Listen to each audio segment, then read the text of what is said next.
Ya, selamat siang semuanya yang dikasih Tuhan.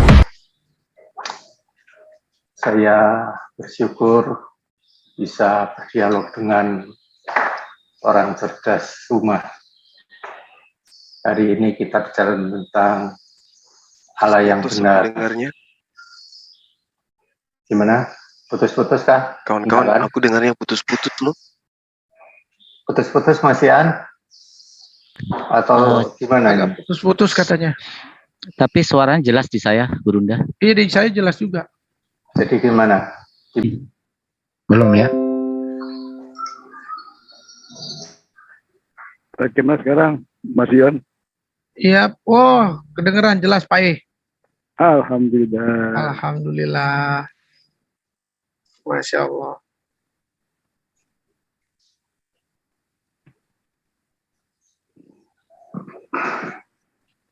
Udah sarapan Pak E? Alhamdulillah sudah, Mas Ion. Gimana? Rekan-rekan kita semuanya Alhamdulillah udah. udah. Tahu Pak Bima udah belum tuh? Ya, Bang Juma udah masuk lagi. Assalamualaikum, Mas Juma. Waalaikumsalam. Sudah bisa semua? Belum kedengeran dia suaranya. Belum terdengaran suaranya.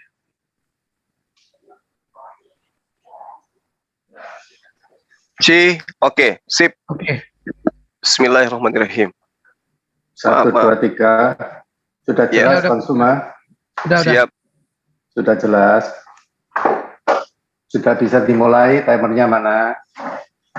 Timernya dulu, timernya Sion. Timer.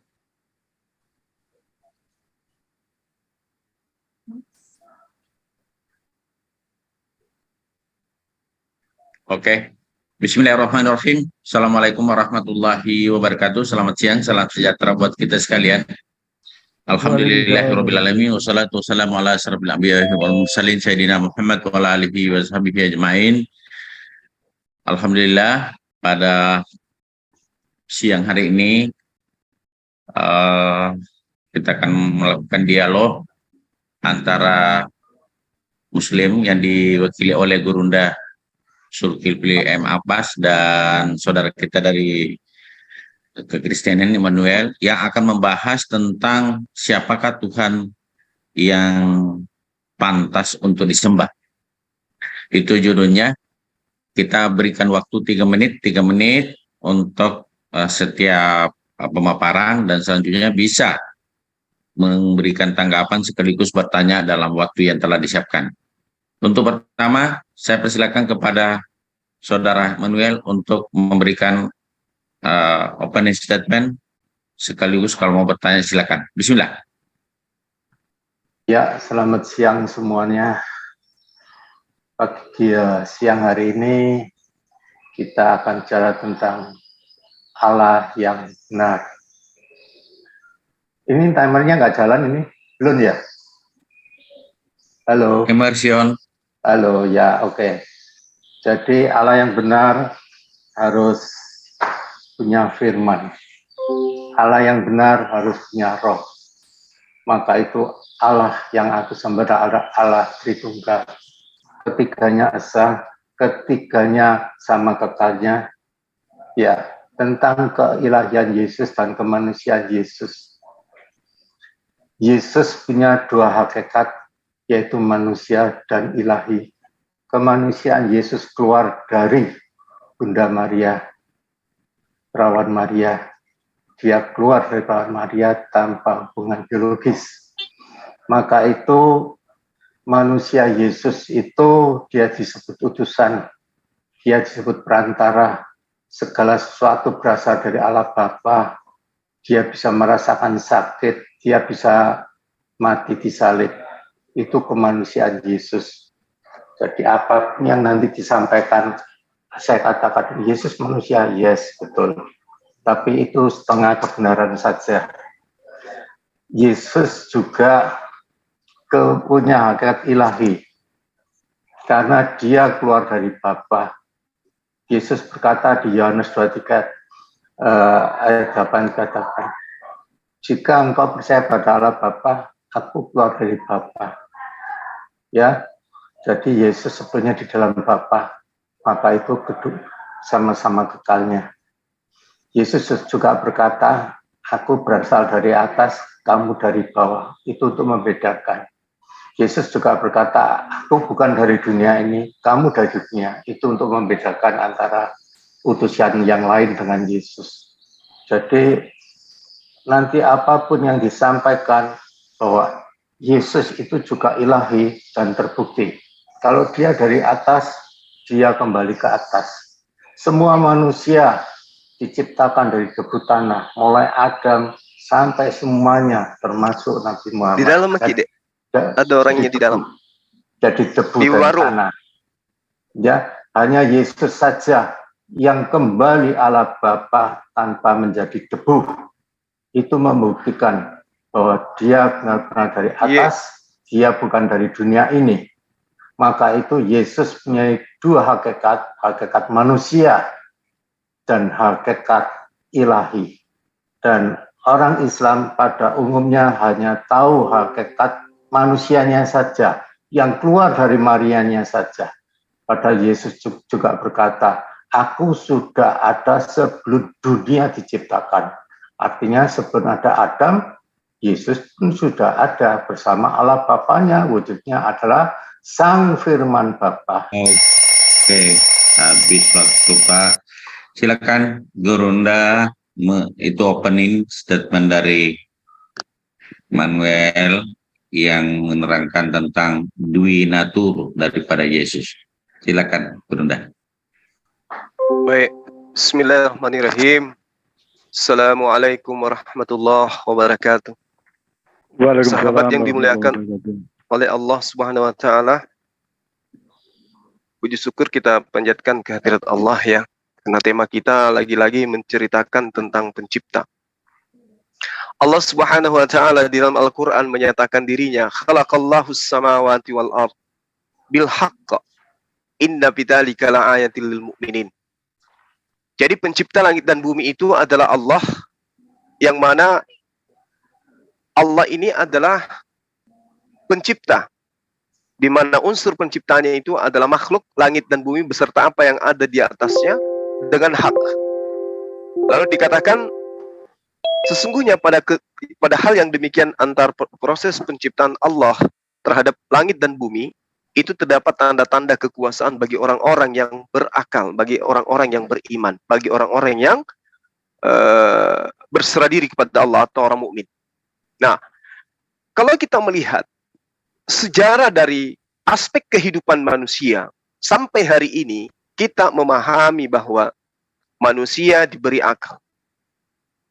Keberadaan Tuhan itu merupakan pengetahuan manusia yang diyakini secara naluri dan fitrah.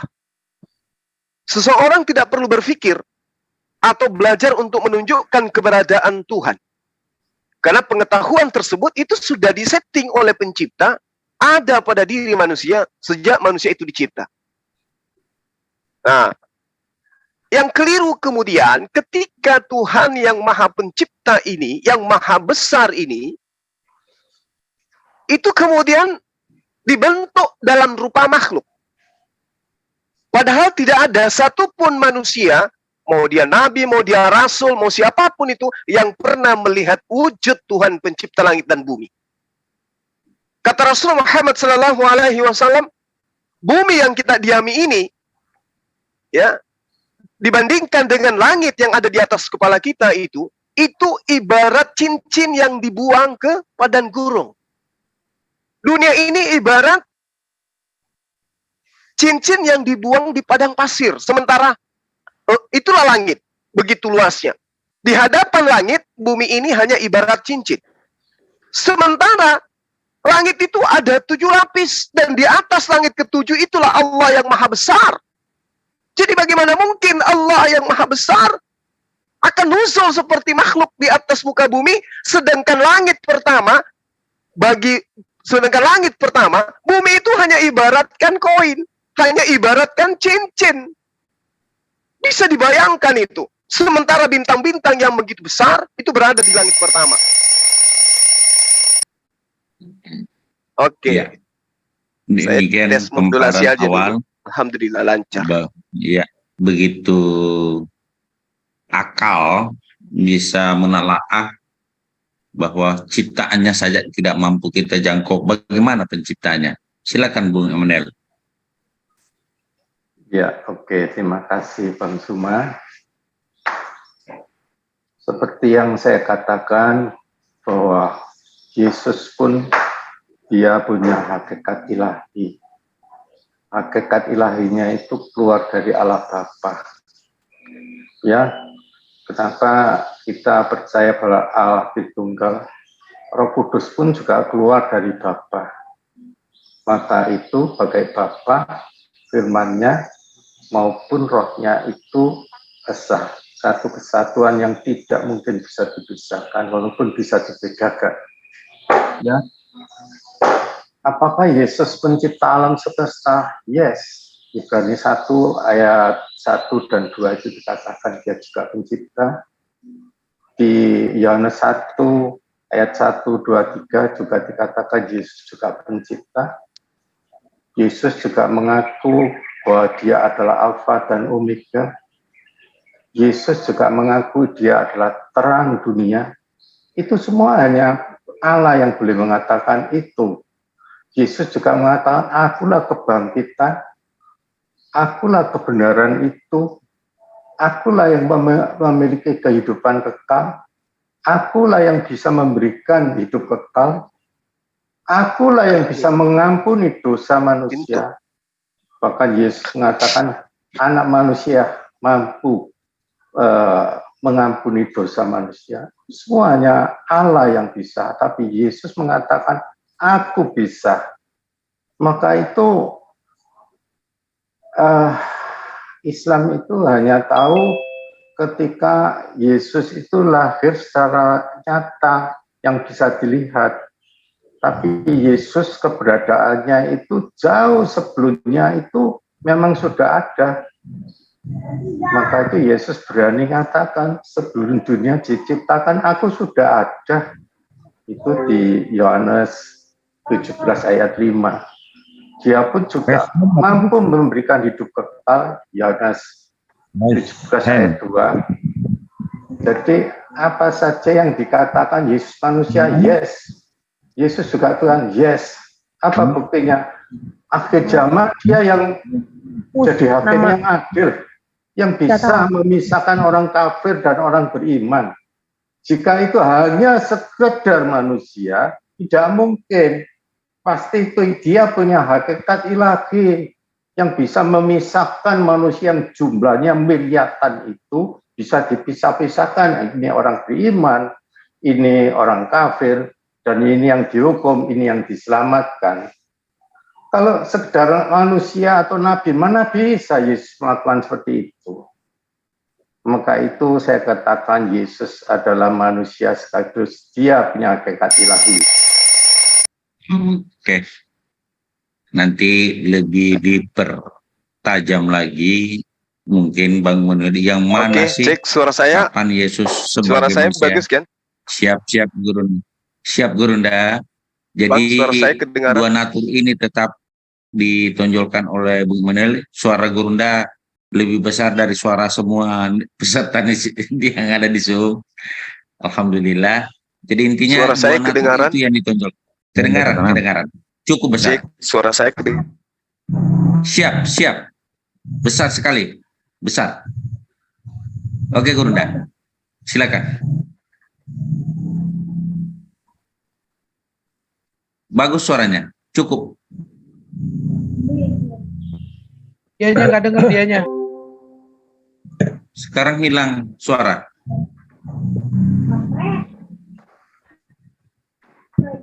Terlalu besar tadi. Kemiut itu, kemiut. Enggak, dia keluar Oke, masuk lagi. Dia keluar masuk lagi. Oke. Thank you. Giliran saya Bang ya? Ya, silakan Guru. Dua natur. Jadi siap. Jadi Bapak tadi itu masih mengurai tentang makhluk, bukan Tuhan, ya. Nah, umat Islam mengenal Tuhan itu seperti apa? Di dalam ibadahnya umat Islam itu, ketika ingin menghambakan diri kepada pencipta, apa yang diucapkan? Allahu Akbar. Kenapa dia umat Islam ini harus mengucapkan kata itu? Akbar adalah sigah mubalaghah dalam Islam. Sesuatu yang melampaui batas. Sesuatu yang maha besar. Itulah pencipta. Makanya umat Islam itu selalu mengucapkan Allahu Akbar. Ini adalah sigah mubalaghah, di mana ini adalah penyebutan terhadap esensi yang melampaui batas. Bukan yang terbatas. Bukan makhluk. Ya. Jadi tadi saya sempat mengatakan bahwa kata Rasulullah, perumpamaan bumi yang ditinggali oleh manusia dibandingkan langit pertama yang ada di atas kepala kita ini, itu ada 7 langit. Allah mengatakan di dalam Al-Quran, sab'a sidadah. Langit ini ada 7 lapis yang kokoh. Langit yang kokoh. Ini 7 lapis. Ya. Alladzi khalaqa sab'a samawatin tibaqa. Dialah Allah yang menciptakan langit itu bersusun-susun. Dan Allah berada di atas langit ke-7 itu. Saya terangkan di awal tadi. Kata Rasulullah, perumpamaan bumi yang ditinggali dibandingkan dengan langit yang ada di atas kepala kita ini, itu laksana cincin yang dibuang di padang pasir. Jadi tidak akan pernah ada manusia yang mampu melihat ujungnya langit. Karena kita sangat kecil. Dan ini fakta. Ini bisa diuji secara sains. Sekali lagi, bumi ini hanya ibarat cincin yang dibuang di padang pasir. Sedangkan padang pasirnya adalah langit. Nah, di lapisan langit yang pertama ini, itu ada bintang-bintang. Yang perlu dipahami di sini adalah antara jarak bumi itu sekian miliar tahun sampai kepada bintang, sampai kepada langit. Di atas langit pertama ada langit kedua. Langit pertama ini laksana cincin yang dibuang di padang pasir dibandingkan langit kedua. Langit kedua laksana cincin yang dibuang di padang pasir atas langit ketiga. Langit ketiga ini juga sama. Nah, di atas langit ke-7, disitulah Allah bertahta. Kemudian dikatakan turun ke bumi, lahir di kandang binatang. Nauzubillah. Ini ajaran dari mana? Nanti akan saya patahkan semua argumen Anda dengan dalil. Silakan. Oke. Ya. Jadi logika berbicara tentang kemahabesaran Allah itu diuraikan oleh Gurunda. Silakan Bung Emanuel memberikan argumen tentang kemahabesaran Allah atau Tuhan yang Maha Pencipta dibandingkan dengan makhluk yang seperti debu jika dibandingkan dengan bumi ini. Bumi ini aja seperti debu. Silakan Bung Emanuel. Oke. Seperti yang saya katakan dari awal, kemanusiaan Yesus ini terbatas. Ada waktunya. Waktu dia lahir itu dimulai kemanusiaan Yesus. Tapi tentang keilahiannya itu tanpa batas. Kalau kita lihat bahwa Allah tidak bisa dilihat bahkan didengar. Tapi kenyataannya Adam bisa bercakap-cakap dengan Allah. Ya. Ibrahim bisa bercakap-cakap dengan Allah. Musa juga bisa bercakap-cakap dengan Allah. Siapa itu yang bisa bercakap-cakap dengan Allah padahal Allah tidak bisa dilihat dan didengar? Itu menggambarkan bahwa Allah Tritunggal oknum keduanya itu yang berteofani itu di zaman PL, Perjanjian Lama. Dan di Perjanjian Baru itu inkarnasi. Maka itu Yesus berkata, barang siapa telah melihat aku, dia telah melihat Allah. Dia itu gambar Allah itu sendiri yang bisa dilihat di jamak dan lain sebagainya. Bahkan apa yang Yesus katakan seperti yang saya katakan semua itu adalah benar-benar hanya Allah saja yang boleh berkata, tapi Yesus berani berkata seperti yang saya sebutkan. Saya sebutkan ayatnya juga.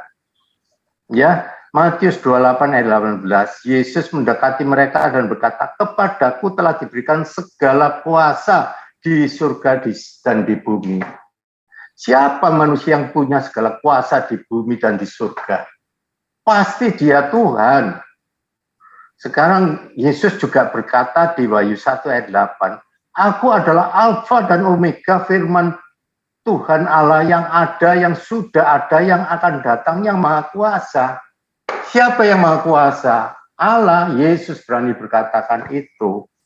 Yohanes 8 ayat 12, maka Yesus berkata pula pada orang banyak, katanya, akulah terang dunia, barang siapa mengikut aku, ia tidak akan berjalan dalam kegelapan, melainkan ia akan mempunyai terang hidup. Siapa yang berani mengatakan akulah terang dunia? Pasti Tuhan. Yesus berani katakan itu. Sekarang Yesus juga berkata, akulah jalan kebenaran dan hidup, tidak seorang pun yang datang pada Bapa kalau tidak melalui aku. Semua orang menuju jalan kebenaran. Yesus sekarang, kebenaran itu aku. Semua orang akan mencapai keselamatan yang kekal. Keselamatan yang kekal hanya lewat aku. Tanpa aku tidak ada keselamatan yang kekal. Ya, makasih. Siap, ada 4 poin. Yang intinya adalah diberi kuasa, Alfa Omega, terang dunia, jalan keselamatan. Silakan Guru. Iya, baik. Jadi ketika Rasulullah Muhammad SAW usai Isra Mi'raj, istri beliau Siti Aisyah berkata, ya Rasulullah, hal tara rabbat, apakah engkau melihat Tuhanmu? Ini yang dikatakan oleh Siti Aisyah kepada baginda Rasulullah Muhammad SAW. Apakah engkau melihat Tuhanmu ketika engkau menerima perintah salat? Rasulullah Muhammad SAW menjawab apa? Nurun ala nur. Itu kata Rasulullah. Nurun ala nur, an-nara. Allah itu cahaya di atas cahaya, terang sekali. Cahaya di atas cahaya. Jadi bagaimana mungkin kemudian manusia mampu melihatnya? Balon lampu aja, nggak ada yang mampu menatap balon lampu sampai 24 jam atau yang wattnya terang. Atau natap matahari, nggak ada. Ini Allah nurun. Allah nur. Ya. Cahaya di atas cahaya. Lalu kemudian ketika dia bertahta di atas singgasana yang begitu besar, bahasa kita begitu dahsyat. Lalu kemudian ada yang mengajarkan Tuhan nuzul menjadi makhluk, di mana Tuhan itu kemudian katanya dia adalah jalan keselamatan dan hidup. Lupa bahwa ketika yang dituhankan itu datang, dia mengajarkan perkataan-perkataan Tuhannya. Lalu dia mengatakan, aku akan pergi kepada Bapakku dan Bapakmu, Allahku dan Allahmu. Yohanes 20 nomor 17. Jika aku memuliakan diriku sendiri, maka kemuliaanku itu semu. Tidak ada artinya. Bapakku lah yang memuliakan aku. Ya, engkau harus menyembah Tuhan Allahmu, dan hanya kepada dia saja engkau berbakti. Hanya satu Tuhanmu, hanya satu Rabbmu, yaitu dia yang ada di surga. Ya, siapapun engkau kemudian berdoa, maka doamu akan diterima dan dikabulkan oleh Bapa yang ada di surga. Jangan kau menyebut siapapun Bapa, jangan kau menyebut siapapun Tuhan di bumi ini, karena hanya satu Bapa, hanya satu Tuhan, yaitu dia yang ada di surga. Bahkan Yesus mengajarkan berdoa, Bapa, Tuhan kami yang ada di surga. Bapa yang di surga yang sempurna. Bapa, Allahku yang di surga, dan seterusnya. Jadi kalau ada kemudian konsep menuhankan manusia, itu ajaran pagan. Karena Tuhan menurut Yesus itu di surga. Sebenarnya bukan surga sih ini. Ya, ini karena diplesetkan aja oleh penerjemah. Terjemahan yang benar itu adalah langit. Makanya di Al-Quran, Allah itu ada di atas langit. Bertahta di atas arash. Jadi terjemah yang benar itu adalah Tuhan di atas langit, bukan di surga. Ini plesetan ajaran pagan ini. Tuhan itu tidak bertahta di alam ciptaannya sendiri, bukan. Surga itu alam seperti neraka. Jadi Allah tidak bertahta di situ. Allah bertahta di langit. Dan Yesus berdoa kepada Allah Subhanahu wa Ta'ala yang ada di langit. Oke, siap. Jadi Bung Manuel, mohon sedikit pencerahan tentang tahta Allah di atas langit yang Ustaz, mohon interupsi sebentar. Peserta nanti ada jatah berbicara, kah? Sebentar, Bung Petro. Ya, ini Manuel. Kalau Bapak mau maju, nanti. Enggak, pertanyaan saya, apakah ada jatah partisipan bertanya? Tidak, Bu Handi. Ya, oke, Bu Manuel, silakan. Oke. Menyangga apa yang disampaikan oleh Gurunda. Ya, tentang langit itu tadi ya. Kalau Yesus naik ke langit, itu ada banyak saksi. Tapi Muhammad Isra Mi'raj tidak ada satu pun saksi.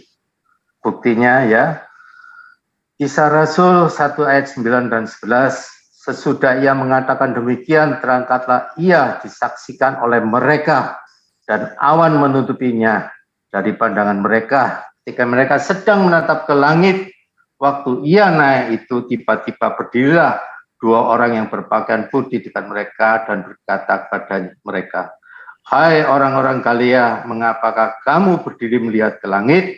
Yesus ini yang terangkat ke surga, meninggalkan kamu, akan datang kembali dengan cara yang sama seperti kamu melihat dia naik ke surga. Jadi ini saksinya bukan hanya banyak manusia, tapi malaikat menyaksikan. Sedangkan Isra Mi'raj sama sekali tidak ada satupun saksi, hanya mimpi, gitu ya.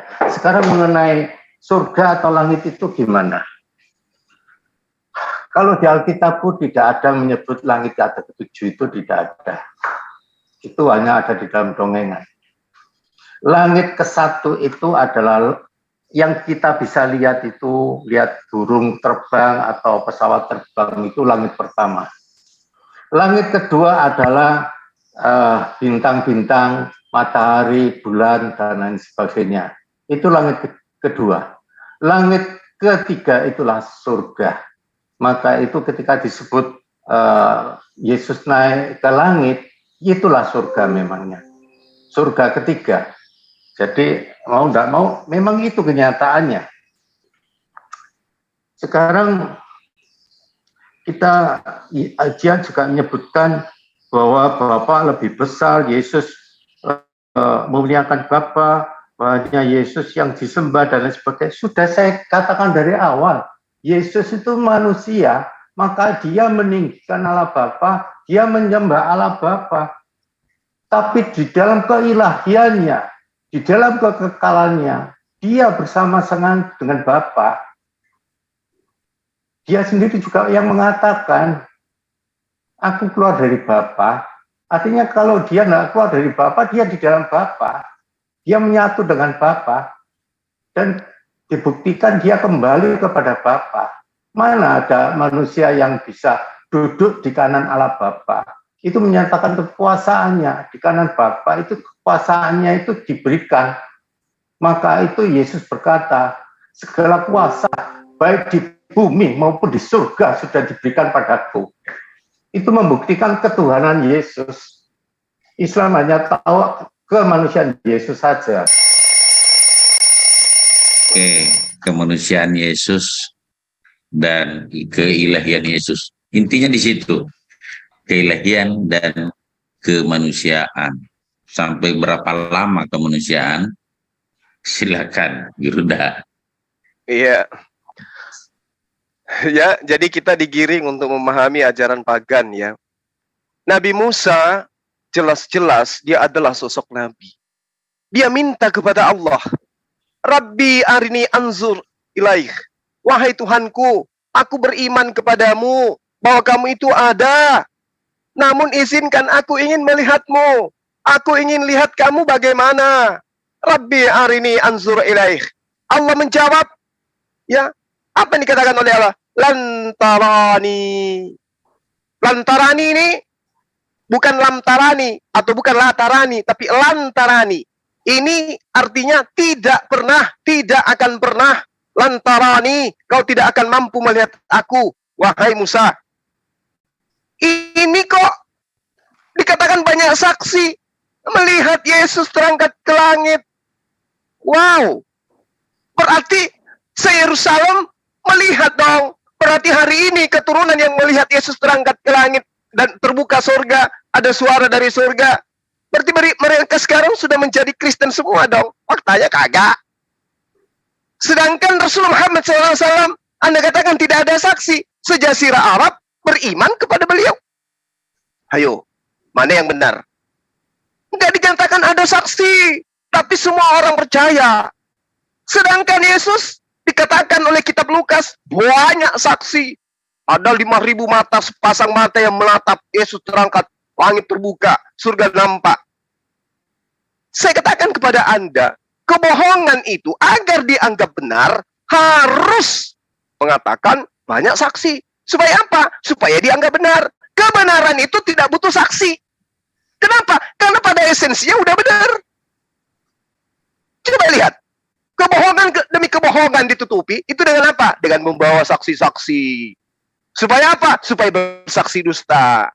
Tapi yang dikatakan kebenaran, tidak perlu saksi. Kebenaran yang mutlak kebenaran. Mau ada saksi, mau tidak ada saksi. Itu kebenaran yang menorehkan dirinya sebagai sebuah kebenaran. Itu konsep akal sehat. Itu harus Anda paham itu. Jadi kalau Tuhan Anda naturnya dua, Anda dapat ilmu dari mana? Dari mana Anda mendapatkan ilmu itu? Siapa yang ngajarin? Yesus datang 33 tahun. Mengajarkan apa? Tuhan itu satu. Loh kok Anda tiba-tiba nongol? Tuhan itu dua. Dua natur katanya. Kadang jadi manusia, kadang jadi Tuhan, kadang mati, kadang hidup. Ini Tuhan atau kodok. Ya, kadang di laut, kadang di darat. Itu Tuhan itu nggak kayak begitu. Tuhan itu cuma satu di surga, makanya Yesus berdoanya di langit. Oke? Jadi ketika Anda mengatakan banyak saksi, coba sebutkan siapa saksinya. Anda bisa sebutkan satu nama? Ayo, bisa nggak? Jadi, Bung Manuel, konsep keilahian dan kemanusiaan Yesus itu dan naik ke surga, saksinya tadi siapa, namanya siapa, bisa disebutkan? Oke, sudah bisa dimulai. Saya jawab ya. Yang pertama, Bang Suma menganggap bahwa kepercayaan orang Kristen adalah kepercayaan pagan. Saya katakan tidak sama sekali. Kami anti pagan. Yang pagan itu adalah ketika batu hitam digitari, batu hitam dicium, batu hitam bisa menghapus dosa, menghadap harus ke batu hitam, itulah pagan. Dan itu kelanjutan dari pagan memang seperti itu. Ya, yang pertama. Tentang Yesus naik ke surga banyak saksi, itu banyak sekali. Selain manusia ada malaikat. Kalau saya disebutkan satu persatu, wong itu jumlahnya 500, masa disebut satu-satu. Memang nggak ditulis. Disebut mereka. Satu aja. Ya, enggak ada. Ya, murid-murid itu. Semua murid ada di situ. Jadi bisa ada Thomas, Petrus, Yohanes, dan itu semua. Aku nggak perlu sebut. Karena di situ disebut mereka itu banyak orang. Ya, jadi yang ada saksi tidak dipercaya, yang tidak ada saksi mimpi dipercaya. Otak harus dipakai. Jadi itu ya. Jadi ini sekaligus closing statement buat saya karena saya juga ditunggu anak-anak saya mau pergi. Jadi bahwa Yesus itu Tuhan yang tidak bisa dipungkiri adalah akhir zaman Yesus itu mengadili semua bangsa, termasuk orang Indonesia, orang Arab, termasuk aku, semua Nabi Muhammad juga diadili. Dan itu bisa dibuktikan di Matius 25 ayat 31, 34, 41 dikatakan gimana? Apabila anak manusia datang dalam kemuliaannya dan semua malaikat bersama-sama dengan dia, maka ia akan bersemayam di atas takhta kemuliaannya. Lalu semua bangsa akan dikumpulkan di hadapannya dan dia akan memisahkan mereka seorang dari seorang, sama seperti gembala memisahkan domba dari kambing. Dan ia akan menempatkan domba-domba sebelah kanannya dan kambing-kambing di sebelah kirinya. Dan raja itu akan berkata kepada mereka yang di sebelah kanannya, mari hai manusia yang diberkati oleh Bapaku, terimalah kerajaan yang tersedia untuk bagimu sejak dunia dijadikan. Dan ia akan berkata juga pada mereka yang sebelah kirinya, enyahlah dari batapa hadapanku, hai kamu orang terkutuk, nyala ke dalam api neraka. Jadi, aku di sebelah kanan, gembalaku Yesus, Muslim sebelah kiri, gembalanya tahu sendiri. Hebat ya, Yesusku. Apa mungkin jika itu manusia atau nabi bisa mengadili miliatan manusia? Pasti dia punya hakikat ilahi. Ini yang perlu disikapi. Rasulullah baginda Muhammad SAW diadili oleh Yesus. Bagaimana ceritanya ini Dionel? Semua bangsa termasuk Nabi Muhammad. Iya, oke. Jadi pekerjaan yang paling enak itu adalah menghayal, ya. Jadi ketika Anda membawa narasi yang Anda bangun adalah dari sebuah buku, di mana buku itu nggak jelas asal usulnya. Yesus pun tidak pernah mengesahkan, tidak ada legitimasi terhadap buku yang Anda bawa. Anda cuma menghayal. Kemudian Anda mengatakan Yesus itu adalah Tuhan, dia akan menghakimi. Di kitab Anda yang adalah kitab wartawan atau koran, mengatakan bahwa Yesus berkata kepada mereka, aku Yesus berkata kepadamu, sesungguhnya pada waktu penciptaan kembali, apabila anak manusia, untung dia nggak bilang anak setan, dia bilang anak manusia. Wow, apabila anak manusia bersemayam di tahta kemuliaannya, kamu yang telah mengikuti aku akan duduk juga di atas tahta, ke-12 tahta, untuk menghakimi ke-12 suku Israel. Cie.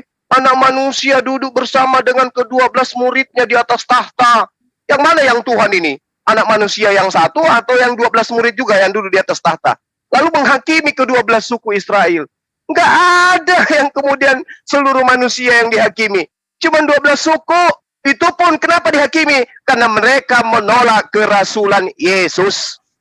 Nggak ada ceritanya Nabi Muhammad SAW itu dihakimi Yesus. Yang ada Anda. Siapa nama Anda?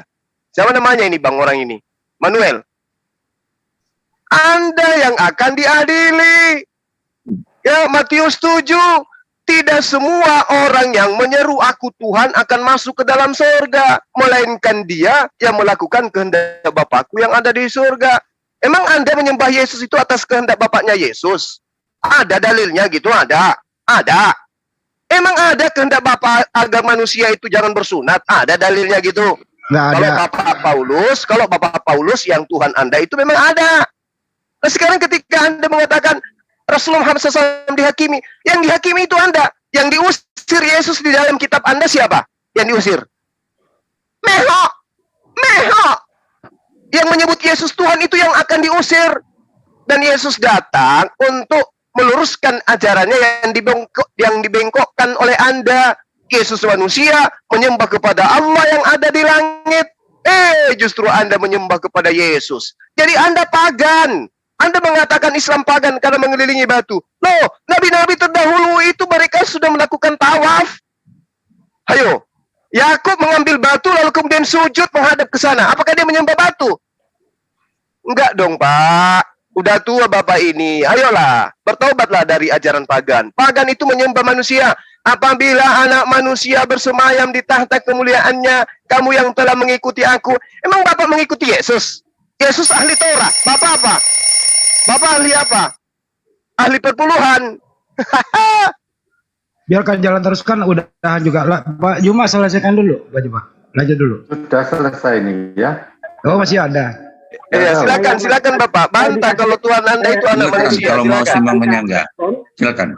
Saya dikasih kesempatan kah merespon Ustaz Juma? Ya, silakan. Oh, ini ada penyembah anak manusia juga. Ya, silakan. Penyembah anak manusia, silakan. Terima kasih banyak Ustaz Juma. Iya, Pak Kiai. Iya, saya menikmati perkara dia ini Kiai ahli bahasa Arab dia ini. Ya, saya sangat menikmati sekali penyampaian Ustaz. Oh iya dong, supaya Anda sadar bahwa Anda pagan. Iya, ada poin-poin yang saya catat dari tadi. Sepertinya Ustaz Juma cukup mahir meyakinkan kita bahwa Allah itu memang sangat maha besar. Oh iya emang. Ya, saya belum selesai bicara. Jadi begitu besar sehingga memang tidak memungkinkan bagi Allah Subhanahu Wa Taala untuk turun ke dunia mengambil teofari dan lainnya. Tetapi pendapat Ustadz ini sepertinya berkontradiksi dengan Al-Quran itu sendiri, ya. Bahwa dalam Al-Qasas 30, saya boleh share screen, Ustadz? Boleh share screen ke admin? Silakan, silakan. Nggak bisa, harus host katanya. Karena saya selalu bicara dengan data. Ya, bacakan aja pakai bahasa Arab lagi, silakan. Saya mau share supaya peserta semua bisa melihat saya nggak bohong begitu loh, Ustaz. Boleh saya share screen? Al-Qasas berapa? Anda baca saja, Pak Petro, Anda baca saja. Ini semua bisa baca Arab ini. Iya, tolong ditampilkan di screen. Dibacakan saja. Dibacakan saja, Pak. Kami ini bisa semua baca Quran. Nanti kalau saya dibacakan saja. Terjemahannya saja. Enggak, jangan terjemahan. Beliau ini ahli Al-Quran. Ngerti nggak sih bahasa Indonesia kalau diminta dibacakan saja? Minta ayat berapa dia? Coba. Al-Qasas 30. Dibacakan saja. Silakan, terima kasih. Bacakan saja, silakan. Belum muncul. Bacakan saja. Belum muncul. 1, 2, 3 suruh baca nggak mau. Bacakan saja. Seskin punya saya kan nggak ada ininya, Latinnya. Nggak usah. Biarin dia suruh baca dulu. Baca aja. Yang ada Latinnya, ayo. Aduh, disuruh baca. Kalau mau diskusi yang pintar. Kesuwen lu, kesuwen. Bisa baca Quran. Bacain. Udah kesuwen. Lanjut, Pak Immanuel. Suruh baca nggak mau. Lanjut. Bikin habisi waktu. Pak Immanuel lanjut. Jadi yang saya ingin bantah, karena saya juga mau pergi, kalau Bang Suma mengatakan bahwa kitabku adalah tulisan manusia, karangan manusia, ya memang benar. Ya. Yang nulis itu memang Yohanes, yang nulis itu Matius, yang nulis itu Markus, Lukas, itu orang-orang yang sejaman dengan Yesus. Tapi kalau orang Islam kan lebih percaya bahwa Injil yang benar itu adalah ketika Injil itu dibawa oleh Isa ketika masih dalam ayunan. Ketika Isa masih kecil itu loh, Isa sudah dikasih kitab Injil. Nah, itu Injil yang benar itu berarti. Jadi kalau Injil Yohanes, Matius itu salah.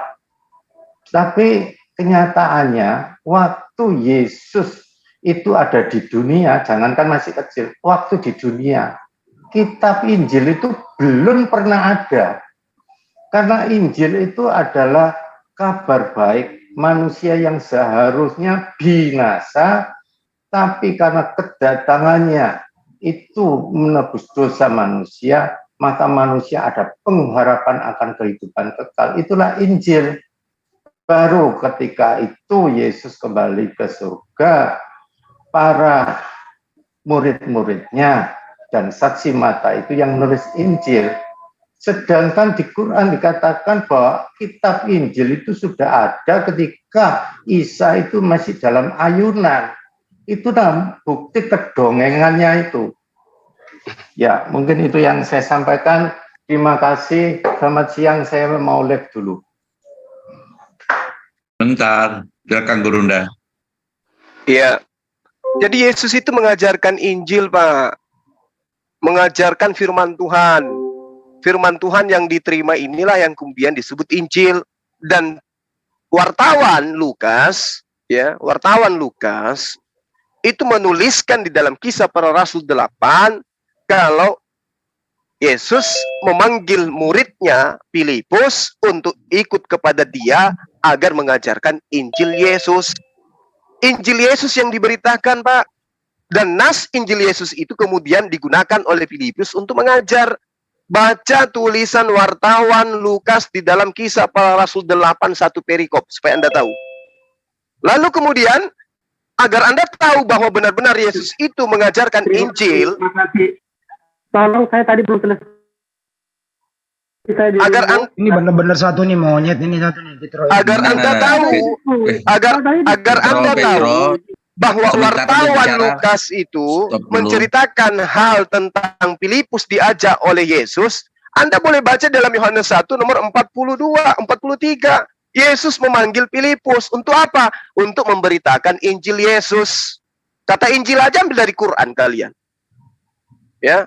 Kalau Anda mengatakan evangelios, kabar gembira. Oh, jadi Yesus ditampar itu kabar gembira maksudnya. Ketika ada cerita-cerita Yesus ditonjok wajahnya, oh itu kabar gembira maksud kalian. Ketika Yesus diseret, oh itu kabar gembira. Ketika Yesus itu kemudian dibunuh, itu kabar gembira ternyata. Hebat kali kalian punya agama ya. Ternyata penganiayaan, penghinaan, oloan yang dialami oleh Yesus itu kabar gembira rupanya ya. Wow. Luar biasanya kalian ini. Ya. Ketika Yesus yang dengan setia mengajarkan kepada umatnya Bani Israel bukan Kristen, mengajarkan dirinya hanya sebagai rasul, kemudian datang kalian dari barat, mengajarkan Yesus itu adalah utusan Tuhan yang dibunuh, yang dipantai di atas kayu. Itu Anda kalian katakan kabar gembira.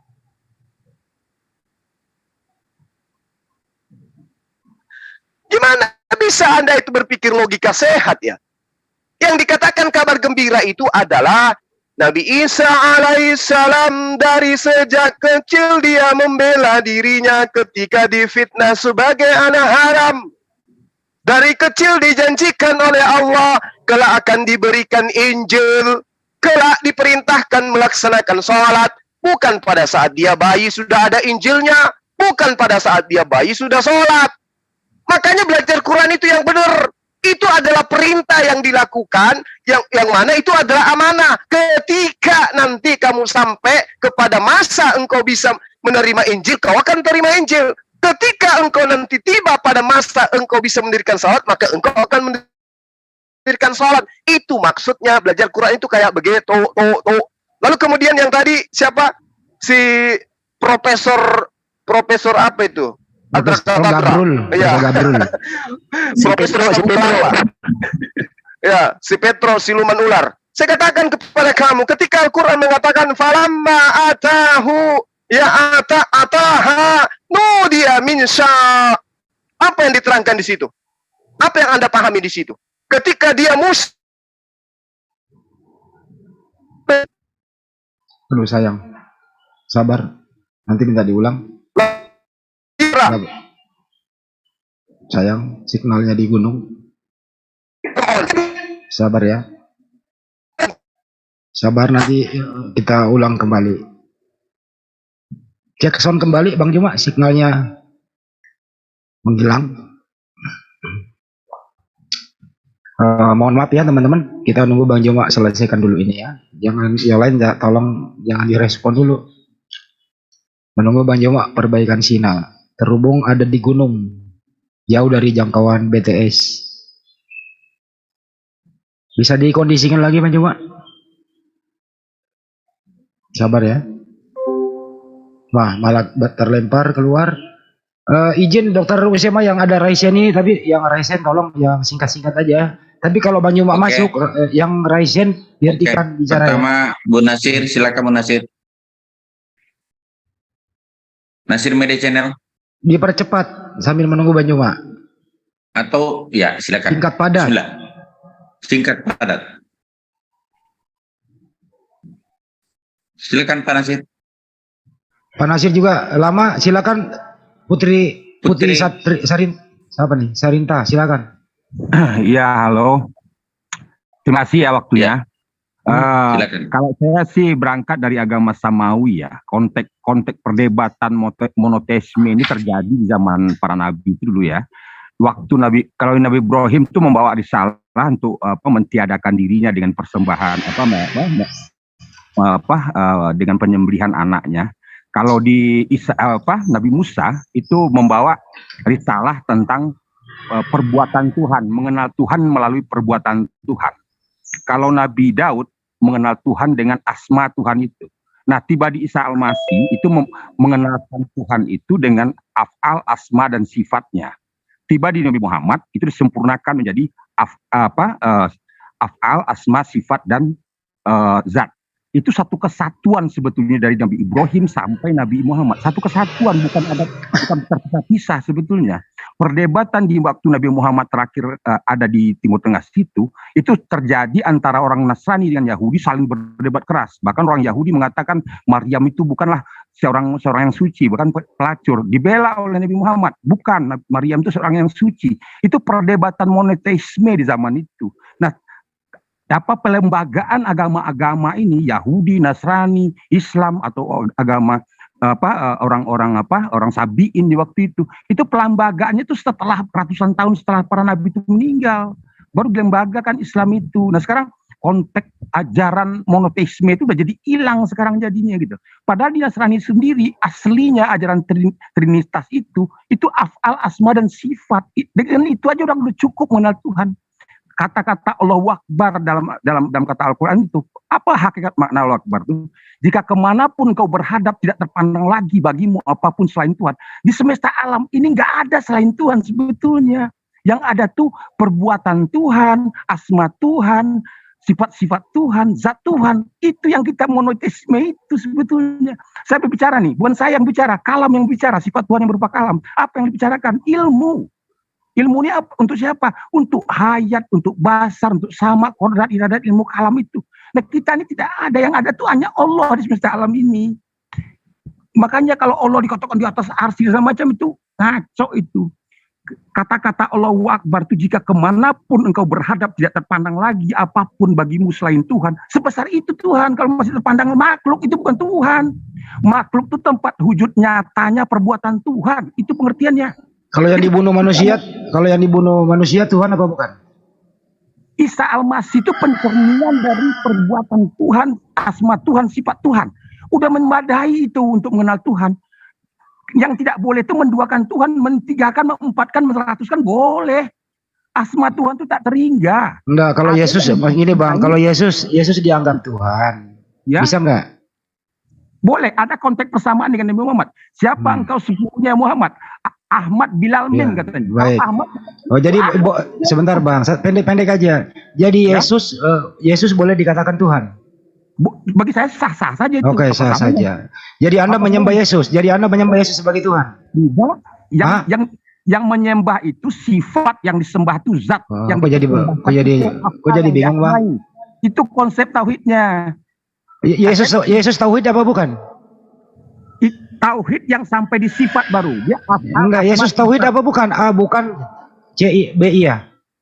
Konsep Isa Al-Masih. Aduh, nggak bisa jawab juga. Pak, di sini tempatnya berbicara to the point, Pak, bukan khutbah. Saya tanya, Yesus tauhid A, tauhid B tidak. Konsep saya nggak nanya konsep. Bapak ini udah standby. Di sini bukan tempatnya berbicara panjang, Pak, nggak jelas. Oke, standby. Nggak jelas. Oke, nggak jelas. Oke, Bos. Kalau ngomong di sini, Pak, pertama dasarnya di sini itu pandai berbahasa Indonesia. Dua, ya di syaratnya di sini ya, pandai berbahasa Indonesia. Ini diam dulu Pak. Di sini syaratnya itu pandai berbahasa Indonesia, to the point, menghemat waktu. Bukan tempatnya muter-muter gitu loh. Siapapun itu. Kalau nggak mau lihat ini, apa konsep kalian ini? Nggak ada konsep. Sekarang Yesus Tuhan apa bukan? Hah? Yesus Tuhan apa bukan? Boleh dikatakan Tuhan. Boleh. Anda sembah Yesus? Tidak. Jadi Yesus Tuhan nggak disembah? Bagi saya semesta alam ini Tuhan. Saya nggak nanya semesta alam. Saya nanya Yesus Tuhan tapi nggak disembah. Betul? Enggak, saya nggak nyembah Yesus. Saya nggak nyembah Yesus. Tuhan Anda siapa namanya? Tuhan saya nggak punya nama. Oh, Tuhan Anda nggak punya nama. Jadi kalau berdoa, Anda berdoa, hai Tuhan yang nggak punya nama, begitu?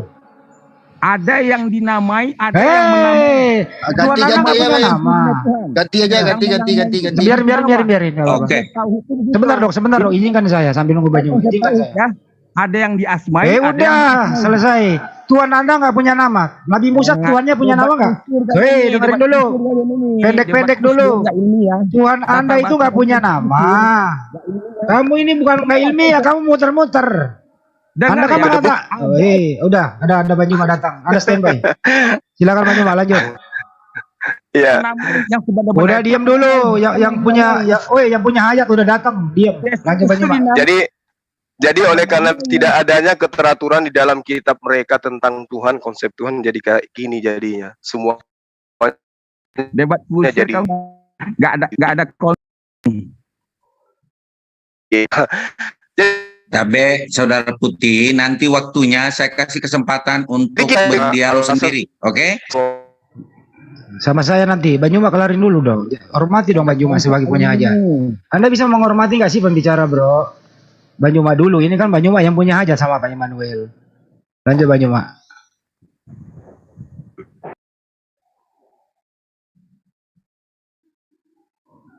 Banyuma, signal udah dapat? Oh, hilang lagi signalnya Banyuma. Waduh, keluar lagi tuh Banyuma tuh. Ya. Pak Putih, tadi Anda mengatakan. Iya, entar dulu Pak Putih dulu gua habisin nih. Tidak ada, keluar juga. Jadi ya beginilah kalau mau diskusi pendek-pendek. Nggak mau dia. Gedebuk. Tadi suara saya kedengaran nggak ketika saya membacakan Al-Quran surah Al-Qasas ayat 30 itu? Mulai dari situ hilang. Silakan diulang. Ya, kita luruskan keilmuan daripada siapa tadi itu? Profesor Immanuel sama Petro. Ya, dia penghujat. Nah, habis-habisnya dia japri saya terus tiap hari. Jadi ketika Allah menerangkan di dalam Al-Quran, falamma atahanu dia min syati. Apa yang diterangkan oleh Allah? Musa ya ingin melihat Allah. Lalu kemudian ketika dia melihat api, dia diseru dari pinggir lembah. Lalu kemudian mendengarkan suara, wahai Musa, sungguh aku adalah Allah, Tuhan seluruh alam. Yang dia pikirkan oleh Petro, di situ ada wujud Allah. Di situ ada wujud Allah. Padahal di situ hanya ada suara. Sekarang Petro berada di neraka. Dia pakai HP. Dia dengarkan suara saya di sana nih sekarang. Apakah Bang Suma ada di sana? Enggak. Saya menggunakan perantara untuk memperdengarkan suaraku kepada Petro yang budak. Apakah saya ada di depan Petro sekarang? Ketika saya mengatakan, wahai Petro ahli neraka yang suka melilit-lilit terjemahan Al-Quran. Dengarlah kau suaraku. Nah, Petro dengar nggak Bang Andi? Suara saya didengar nggak? Didengar pasti. Pasti suara saya didengar. Apakah saya ada di depan Bang Andi? Sudah ada. Nggak ada. Demikianlah Allah menyampaikan suaranya melalui perantaraan malaikat. Jadi malaikat yang datang kepada Musa alaihissalam. Ya, suara itu diantarkan oleh malaikat melalui perantaraan, melalui tabir, melalui hijab, yang kemudian Allah menyatakan diri kepada Musa. Ya Musa, sungguh aku adalah Allah, Tuhan seluruh alam. Jadi bukan berarti Allah itu menampakkan diri kepada Musa. Makanya di dalam Al-Quran diterangkan ketika kemudian Musa minta kepada Allah, ya Allah, aku ingin melihat engkau. Kemudian Allah mengatakan, ya Musa, lantarani, engkau tidak akan bisa melihat aku. Engkau tidak akan bisa melihat aku, kata Allah. Nah, ketika Musa melihat di Bukit Tursina itu, dia melihat gunung-gunung yang begitu megah, mewah, gunung-gunung. Kemudian dia melihat lembah, dia melihat air, dia melihat burung-burung begitu banyak di sana. Kemudian Allah berfirman, walakin sur ilal jabal fa in istaqarra makanahu fasawfa tarani. Wahai Musa, engkau tidak akan bisa melihat aku. Tengoklah itu Musa. Coba kau lihat gunung-gunung batu itu, wahai Musa yang ada di sekitarmu. Mereka kalau bisa menampung kedatanganku, kata Allah, maka kau akan bisa melihatku. Lalu apa yang terjadi, Petro? Apa yang terjadi? Allah kemudian mengatakan, falamma tajalla rabbuhu lil jabal. Waktu Allah baru niat mau datang, belum datang loh pada saat itu, belum datang.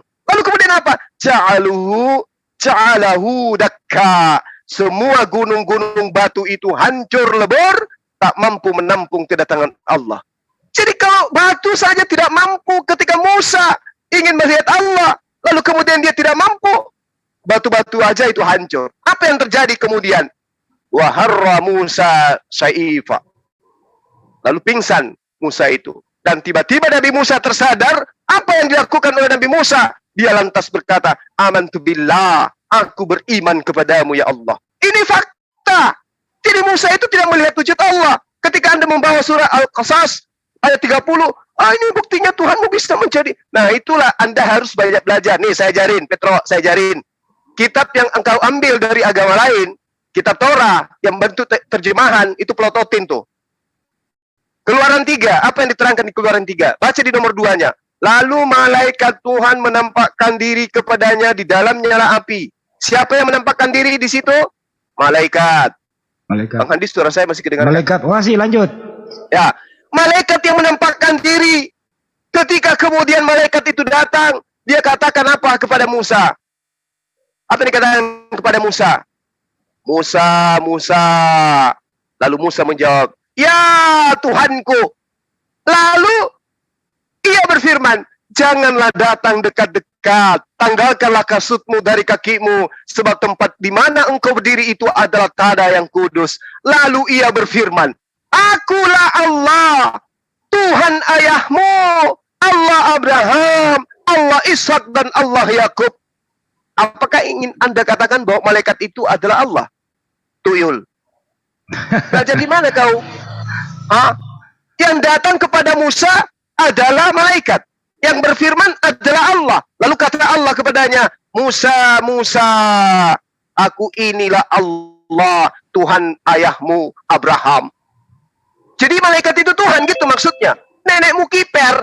Tuhan itu mengatakan, kalau ada nabi di tengahmu, aku Tuhan akan menyatakan diri kepada dia melalui penglihatan dan melalui mimpi. Terkait dengan penglihatan, ya urusan Allah. Apakah Allah kemudian ingin menyatakan keberadaannya melalui malaikatnya, melalui tabirnya? Ya itu urusan Allah yang Maha Pencipta.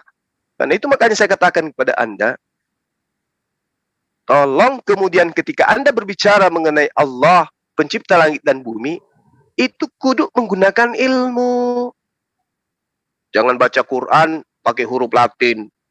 Ngaku-ngaku, aku ini S3, aku jurusan bahasa Arab. Mantap sekali. Petre, kamu itu udah berapa kali kutanya ya, japri saya itu, saya ajak ke Zoom. Giliran ada kayak gini baru nongol. Ayo dong yang jantan. ZCC, tolong jadwalkan saya dengan Suma sebentar malam jam 8 membahas ini. Itu baru saya akui Anda hebat. Ya, kalau kayak begini caranya, datang, tolong tunjukkan di dalam ayat Al-Qasas ayat 30. Kamu ditabrak di Keluaran 3, bro. Keluaran 3 malaikat Tuhan itu mengaku sebagai Allah. Akulah Allah. Kenapa demikian? Benarlah yang dikatakan Yesus di dalam Yohanes 10 nomor 34. Bukankah di dalam kitabmu dikatakan, dalam kitab Torah dikatakan, siapapun yang diserahi tugas untuk menyampaikan firman, maka dia adalah Allah. Kenapa malaikat ini mengaku Allah? Karena dia diserahi tugas untuk menyampaikan firman Allah. Demikian Bang Handi dan sahabat-sahabat yang lain. Makasih. Dr. Usema. Iya. Ya diizinkan dulu ya, Pak Hendy tuh yang lagi raising. Bang Bene Abraham, silakan tambahkan saudaraku. Halo, oke, makasih. Assalamualaikum warahmatullahi wabarakatuh. Waalaikumsalam. Saya cuma mau menambahkan, selama ini kan memang Kristen kan selalu akrobat. Kalau di dunia jadi manusia, nanti jadi bersatu lagi di kerajaan surga. Padahal di kitab Wahyu segitu banyak dikatakan bahwasanya Yesus itu bukan Allah, bukan Bapa. Coba Wahyu, mulai dari Wahyu pasal 227. Ia akan memerintah dengan tongkat besi. Mereka akan diremukkan seperti tembikar tukang periuk. Sama seperti yang ku terima dari Bapakku. Clear ya, bukan Bapa. Wahyu 3 ayat 2. Jelas, aku dapat sempurna di hadapan Allahku. Bukan Bapa lagi. Wahyu 3:5 juga. Sama, aku akan mengaku namanya di hadapan Bapakku. Bukan Bapa lagi ternyata. Wahyu 3:12. Sama juga. Yang turun dari surga dari Allahku dan namaku yang baru. Loh, bukan Bapa lagi kan? Terus dari mana klaim bahwasanya dia menyatu dengan Bapa? Pangku-pangkuan gitu, jadi satu gitu, peluk-pelukan gitu. Makanya baca kitab Wahyu yang benar, biar Anda bisa memaknai Yohanes 10:30 dengan benar. Pak Hendy, saya mau nanya ke Pak Hendy. Kita semalam bahas Markus 16, hanya MT sampai 8. Di sana Markus 16:19, terangkatlah dia ke surga, duduk di sebelah kanan. Ini ada original teksnya apa tambahan belakangan ini? Ini urusannya ini, silakan. Yang mana? Markus berapa? Markus 16:19, terangkatlah dia ke surga, duduk di sebelah kanan Bapa. Ntar saya itukan dulu aja. Saya carikan original teksnya, boleh yang lain nanti saya kasih slotnya. Oke, ya, makasih. Ya, soalnya Markus 16:8 itu habis sampai di situ. Original teksnya juga satu paragraf. Lembaga Alkitab Indonesia itu menerjemahkan 2 paragraf. Tidak tahu entah dari mana yang membuat kemarin Supiatul ini berak kapur karena nggak bisa menjawab pertanyaan. Bisa dijelaskan Bang itu? 16-18 kan cuma sampai itu aja kemarin. 16 sampai 8. Ya 16-8 kan seperti yang dijelaskan Ustaz Bafi itu. Ada paragraf terakhir itu kan hilang itu. Di original teksnya juga nggak ada itu. Kemarin. Yang tapi, maksudnya 16:8 ya? Ya 16, Markus 16:19. Terangkanlah dia ke surga dulu di sebelah kanan. Nah, ini valid apa tidak ya? Ini kan dijadiin momen penting nih, Yesus naik ke surga nih.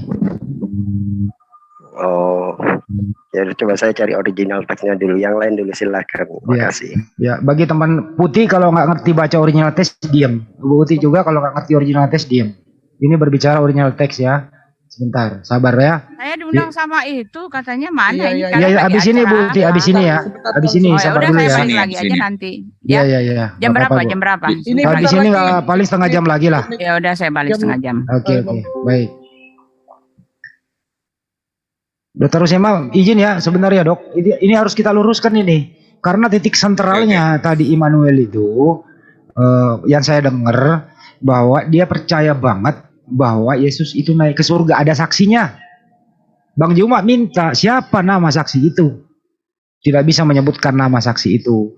Makanya ini mau dicek apakah dasar yang dia pakai Markus 16:19 itu ada originalnya, bisa dipercaya atau tidak gitu loh.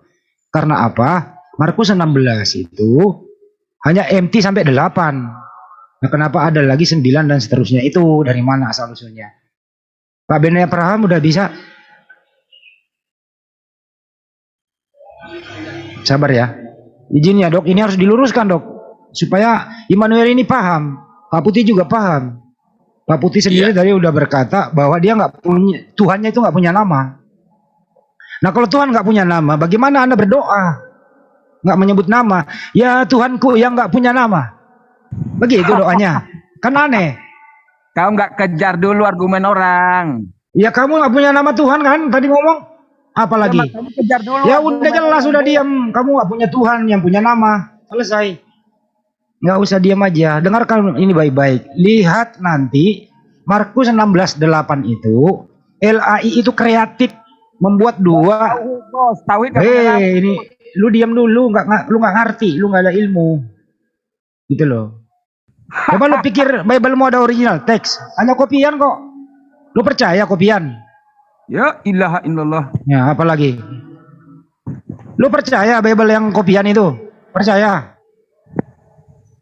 Percaya yang sisipan itu? Percaya? Ngomong kalau percaya. Kamu paham? Nah, disuruh percaya Pak, kamu paham. Tampilkan dulu Markus 16 lah Pak. Markus 16, silakan 8 itu loh. Ya itu aja Markus 16:8 ya, original tesnya. Ya. Silakan Pak Hendy. Kemarin ada sih. Biar paham nih orang ini yang percaya bahwa Yesus naik ke surga duduk di sebelah kanan itu loh. Ini dari mana asal usulnya nongol?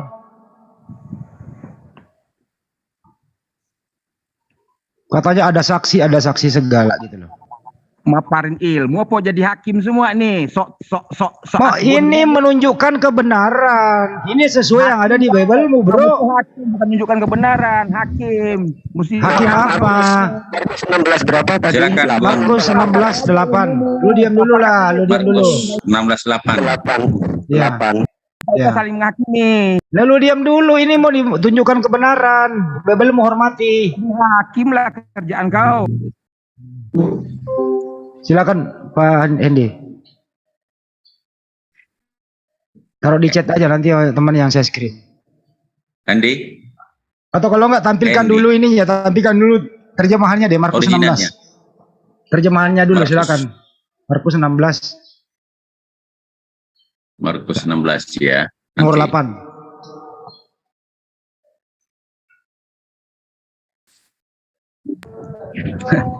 8. Nafsir benda mati. Kalau nggak punya ilmu Pak, mending diam daripada memalukan Pak. Kitab itu benda mati bos. Manusia aja ditanya nggak? Udah diam aja, diam dewa. Kalau lu anggap benda mati ya udah. Karena memang Tuhanmu kan mati. Wajar lah lu bilangin mati. Udah diam dulu. Udah diam dulu. Ini nih ada di chat itu dok, diambil ada di chat. Tolong di share screen yang punya komputer. Iya. Itu ada di chat. Coba. Tolong diambil langsung di share screen. Supaya orang-orang di luar sana yang percaya Yesus duduk naik ke surga, duduk di sebelah kanan gitu, terangkat dia ke surga. Ini buatan manusia apa memang firman Tuhan? Ini yang penting bro, jangan terguncang lah. Gitu loh. Tidak bisa. Coba saya ulangi coba. Yang lain yang bisa dipercepat dong. Yang paling cepat siapa nih yang bisa? Banyak di sini yang punya komputer nih. Host siapa host? Hanya host yang bisa. Oke, saya ini dulu sebentar. Bisa kok. Oke, sekarang udah bisa. Sorry. Silakan. Nah itu tuh, ya. Itu aja Bang yang terbaru. Nah, ini. Terbaru itu. Coba diterangkan Pak. Bisa ngelihat nggak? Bisa ya. nggak? Apa yang terbaru itu? Yang terbaru. Ya, dijelaskan Bang. Dijelaskan. Ini 6 pendek sekali nih. 8. Markus 6 sampai 8 saja. Iya kan? 16. Markus 16 nomor 8. Iya, itu terakhir itu. Tuh. Silakan. Benei. Hendi, saudaraku. Silakan terangkan. Nomor 8. Iya. Itu kan jelas ya. Yang seperti yang ditanyakan sama Ustadz Bafi kemarin kan. Itu kan memang cuma satu paragraf aja kan sebenarnya. Cuman sampai itu apa? Kalau sampai kata takut aja. Jadi paragraf dengan singkat dan bla bla bla sampai kekal itu sebenarnya nggak ada di teks aslinya. Itu sama sekali tidak ada. Baik di Westcott Textus Receptus nggak ada, di Westcott Hort juga nggak ada, di Greek Orthodox nggak ada, di Codex Tischendorf juga nggak ada, di Nestle Greek New Testament juga nggak ada, dan banyak lain. Itu nggak ada sama sekali. Jadi nggak tahu itu LAI dapat dari mana itu. Kalau versi Sobekatul kan katanya ada 6.000 manuskrip lainnya yang ada, cuman sampai detik ini juga ditanya juga manuskrip yang mana dia nggak bisa nunjukkan. Saya bisa nunjukkan dari Textus Receptus nggak ada, Codex Westcott nggak ada, Codex Tischendorf nggak ada, Greek Orthodox nggak ada, dan banyak kode-kode lain nggak ada. Terima kasih. Tapi menurut Sobekatul itu banyak, ada 6.000-an manuskrip. Bagaimana itu? Iya. Kita tunggu sampai hari ini Sobekatul kan nggak bisa menunjukkan manuskrip mana yang ada. Kan ditagih itu sama Ustadz Wafi itu sampai hari ini tidak bisa menunjukkan itu. Iya. Dari 6.000 masa nggak ada satupun katanya ada. Menurut abang yang kreatif siapa bang? Kok ada 2 paragraf? Yang nggak tahu Ella ini kalau kreatif mungkin orang-orangnya ya. Orang-orangnya emang suka inovasi, mungkin ayat pun dibikin inovasi juga akhirnya. Abang sambil ngecas ya HP-nya ya. Bisa dicabut casnya dulu bang. Ya. Oke, udah cabut, udah. Agak bunyi-bunyi. Oke. Udah jelas ya teman-teman ya. Ini bukan apa-apa, ini penjelasan yang benar-benar harus dipahami oleh semua pihak. Gitu ya. Nah, coba tampilkan bisa tampilkan yang bahasa Indonesianya. Biar teman ini aslinya ya. 8 nih. Sepedek ini loh aslinya ya. Nah, coba bahasa Indonesianya. LAI-nya silakan. Ini ditutup. Sudah. Iya. Sudah. Bahasa Indonesianya. 12.000 loh.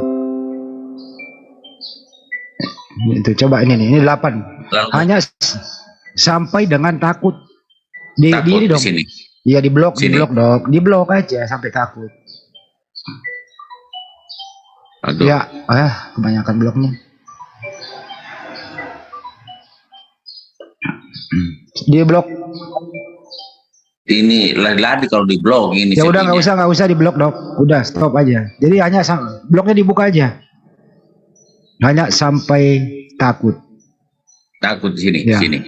Ini. Nah, yang dengan singkat sampai ke kekal itu tidak ada original teksnya. Begitu ya Pak Hedi ya? Iya, betul nggak ada.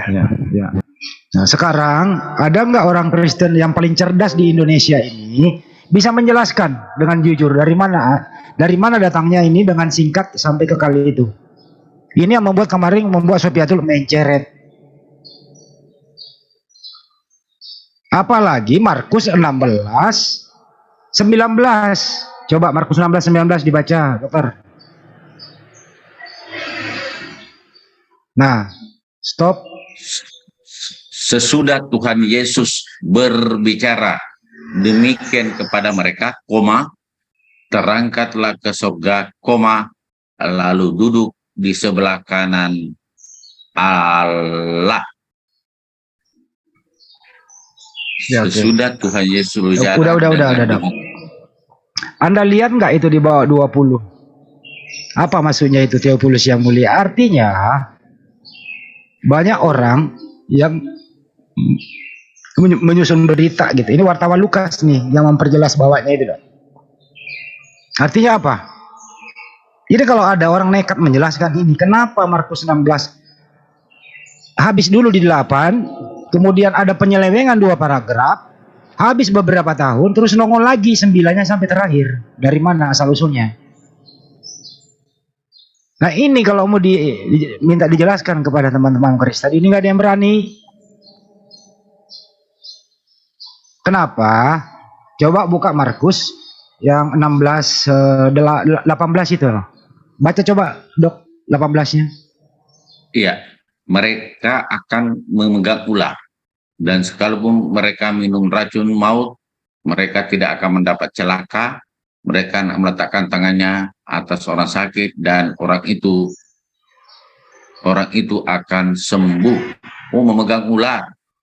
Iya, minum racun maut nggak mati kok. Meletakkan tangannya atas orang sakit, orang itu akan sembuh. Nah ini Simon ini. Ya termasuk luga tambunan lah ini yang dipakai. Giliran KKR penyembuhan dipakai, tapi yang atasnya nggak dipakai. Katanya jangan kau mencobai Tuhanmu. Klasik kan alasannya. Ayo, putih lu punya ilmu nggak loh? Ini aja lu bahas. Lu punya ilmu nggak bro? Iya. Sesuai nggak tafsir kalian dengan apa yang kalian baca tadi? Sebentar dulu. Ya sekarang lu nggak usah berjamin-jamin. Apa artinya ini? Yang ada di Bible ini, yang ada di layar ini apa arti maksudnya? Nah, coba jelaskan dong. Tuh. Coba jelaskan, kita mau dengerin ya Anda khotbah di sini, silakan. Jelaskan apa maksudnya yang ada di layar. Silakan.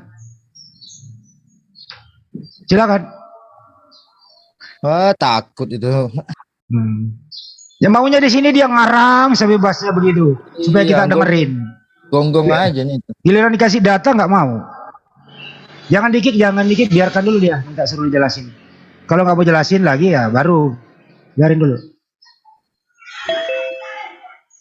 Markus 16:8 aja dulu dok, kasih naik. Ya udah 8 aja. Suruh minta jelaskan kenapa ada 2 paragraf. Ya, stop.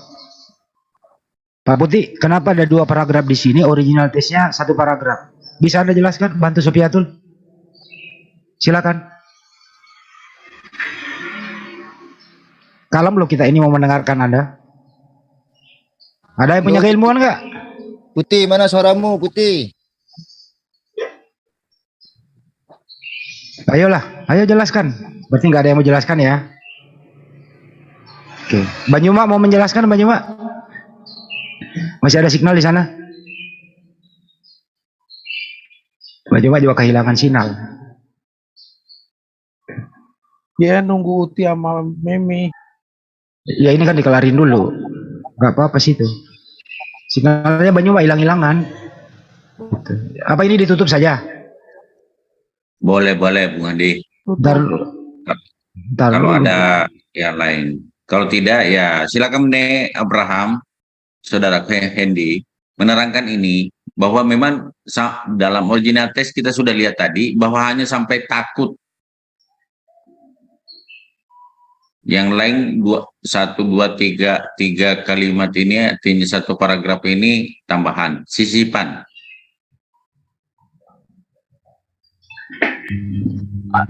Ya, seperti kita tahu namanya Bible itu kan memang isinya banyak ayat-ayat sisipan kan. Seperti yang kemarin saya kasih lihat, bahkan perbedaan antara kodeks Sinai dengan kodeks Vatikan yang kemarin saya kasih lihat ke Bung Andi Celebes itu kan, tahu sendiri di Matius saja ada 600 berapa perbedaan kan.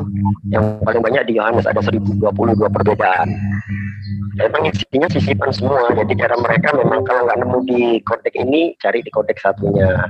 Kalau nggak nemu di kodeks satunya, cari di kodeks satunya. Jadi ditambah-tambahin terus, disisip-sisipin terus, pokoknya ada. Memang caranya seperti itu. Makanya kalau saya bilang itu mah kita tambah sulam memang yang namanya PP. Makasih. Oke. Pak Putih mau ditambahkan, Pak Putih? Ini begini nih, kalau dikasih data nggak mau. Hah? Apa? Ya silakan tanggapi ini Markus 16. Markus 16:8. Silakan ditanggapi. Saya kebetulan bukan ahli tafsir. Nggak dibaca doang, Pak. Begini ya, Pak ya. Bahasa Indonesia nih. Yang lain aja yang ini bahasa Indonesia, Pak. Bahasa Indonesia nih ya. Di original teksnya itu 1 paragraf. Tapi di terjemahannya LAI menjadi 2 paragraf.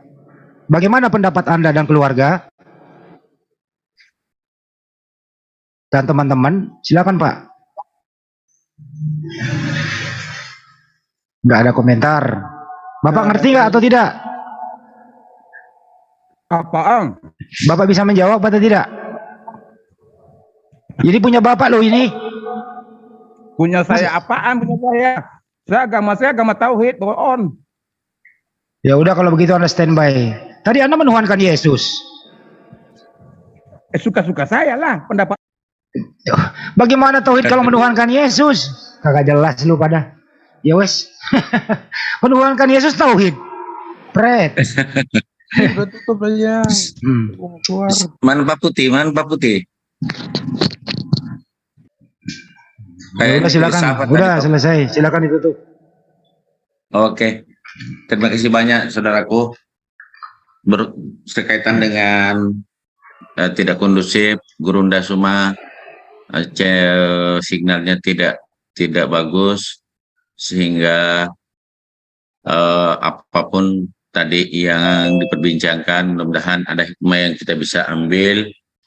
Dan sekali lagi kepada saudara-saudaraku, janganlah menghujat, karena kalau sudah menghujat Rasulullah balasannya agak keras. Jadi jangan menghujat seperti itu saudaraku dalam berdebat, sehingga nanti tidak saling hujat-hujatan, karena kita tentu menginginkan dalam perdebatan ini aman, ada mengedukasi kepada netizen yang ada di luar. Saya kira itu harapan kami. Kita akan belajar semua untuk mengambil hikmah apapun yang kita perbincangkan. Saya kira begitu Bu Handi dan semua yang ada. Terima kasih kepada Bapak Immanuel, Gurunda, dan Bung Hendy atas masukannya, dan terima kasih kepada semua saudara-saudaraku yang ada di Zoom dan semua netizen yang ada di luar. Permohonan maaf jika ada hal yang kurang berkenan. Mari kita sama-sama menutup dengan ucapan fastabiqul khairat. Wabillahi taufiq wal hidayah. Wassalamualaikum warahmatullahi wabarakatuh. Waalaikumsalam warahmatullahi wabarakatuh.